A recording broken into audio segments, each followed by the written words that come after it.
Setelah kita mengetahui aplikasi apa yang akan kita buat dan juga fitur-fiturnya, langkah pertama kita akan membuat struktur database-nya.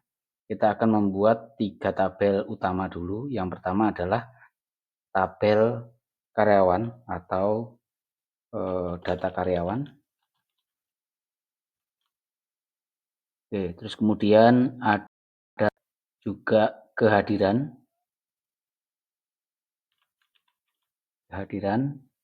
dan yang ketiga tabel settings. Oke, kita ke data karyawan. Di data karyawan ini kita akan membuat database yang terkait dengan data-data yang akan dipakai di dalam karyawan.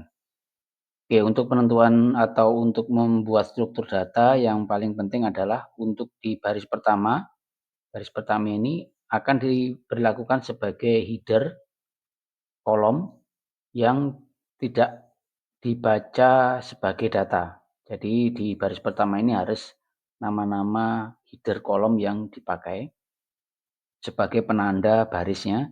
Kemudian baris kedua dan seterusnya itu adalah datanya. Jadi di sini tidak boleh ada merge atau penggabungan kolom maupun penggabungan baris. Jadi cukup di baris pertama sebagai kolom headernya, di baris kedua dan seterusnya sebagai baris datanya. Oke, di dalam tabel karyawan ini kita punya yang namanya adalah employee ID, nama, di sini ada employee ID,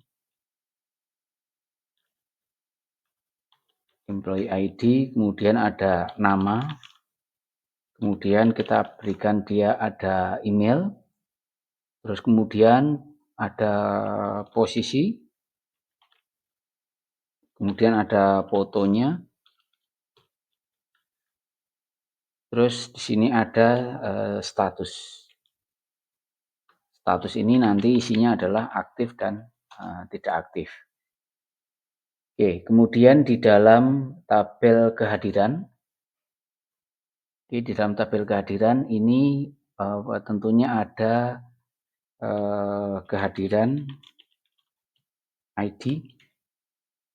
Terus kemudian karena ini kehadiran ini akan ada hubungannya atau relasi dengan data employee atau data karyawan, maka di sini ada employee atau ada nama karyawan. Oke, di sini ada nama karyawan, terus kemudian ada tanggal.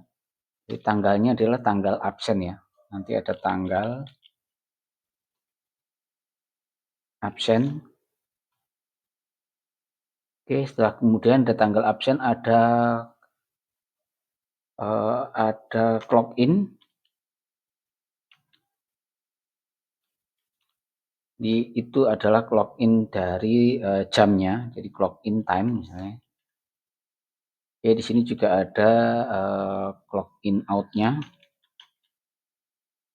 clock out ya, clock out time sebagai jam waktu dia keluar atau waktu pulang.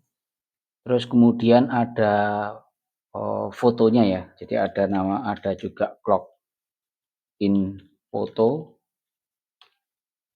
Nah, di sini juga ada clock out foto. Jadi nanti untuk mengambil gambar atau foto selfie dari si karyawan tadi waktu keluar atau waktu absen pulang. Kemudian ada location-nya. Jadi ada location, ada clock in location ya. Ada clock in location. Terus juga ada clock out location. Oke. Itu untuk mengambil posisi GPS dan akan kita bandingkan dengan radius di dalam kantornya gitu ya. Terus kemudian di sini ada status kehadiran, terlambat atau tidak. Terus kemudian di sini ada misalnya kita berikan ada catatan. Oke. Terus kemudian di bagian tabel yang ketiga, tabel settings. Tabel setting ini fungsinya adalah untuk menentukan posisi kantor dan juga ada radiusnya. Jadi sini ada office location dan juga ada radius valid.